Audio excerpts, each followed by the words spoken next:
assurance of human rights, and that Afghan soil should not be used for terrorism, and neighbors are the most worried about that. So that's where it lies. So does that mean that you will recognize them if they agree those 3 points? We will collectively take a decision.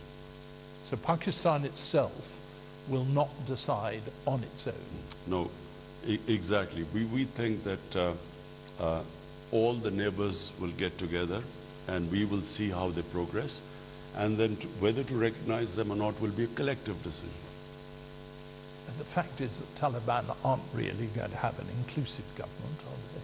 I mean, they haven't even got the non-Taliban people who've helped them into power. They've been excluded so far. So far, they haven't. They haven't got an inclusive government, as we hoped they would. But then they say that this is just a transition. I'm trying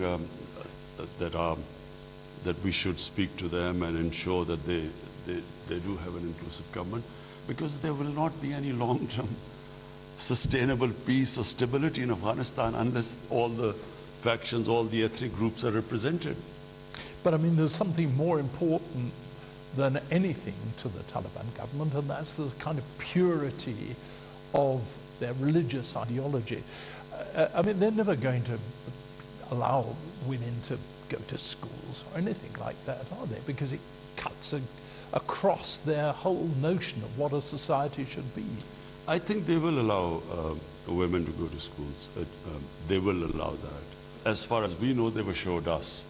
So they're doing it, they say they're doing it in phases. But that remains to be seen.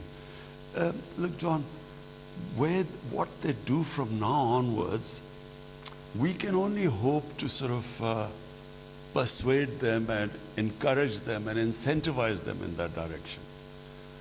But, you know, sitting today, what happens, where they will go, I'm afraid, I don't know. But this is a really good opportunity for you now to say you condemn the excesses of the Taliban, and that you feel that by, for instance, preventing women from getting a decent education, once again, they're taking the wrong direction. Would you like to say that to us now? John, absolutely. Our religion, if anyone has,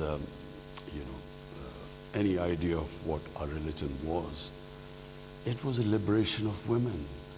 And so whenever the idea that women should not get educated is just not Islamic.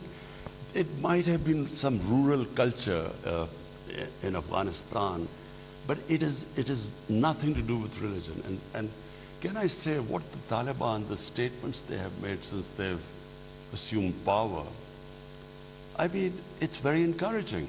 They have said they will have an inclusive government. They have said they'll give women can work, can have education.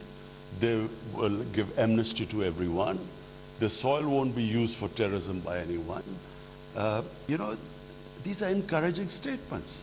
So you're approving the way the Taliban are operating? No, I'm approving of what they have said. What happens now, I'm afraid, John, I can't say what happens now. In fact, no one can tell where Afghanistan goes from here. But what we hope and pray that finally after 40 years, the people of Afghanistan will have peace and stability. So when you see what's happening in Afghanistan, you must be pretty disgusted, actually, with the way that the Taliban are behaving.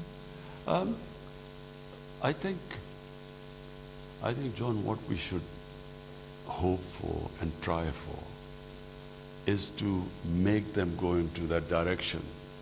And in the direction, in the statements they've made. And secondly, Afghans are very strong people. Their women are very strong. I feel give them time and they will assert their rights. How much time? Years? A year, 2 years, 3 years. at the 3 moment, years. but at the moment, John, it's just too early to say anything, because it's just barely been a month. After 20 years of civil war, they have come back into power. I think it's just a month, 2 months. In a short period of time, we will know the direction they are going. Well, I think we know it now. I don't know. I'm an optimist.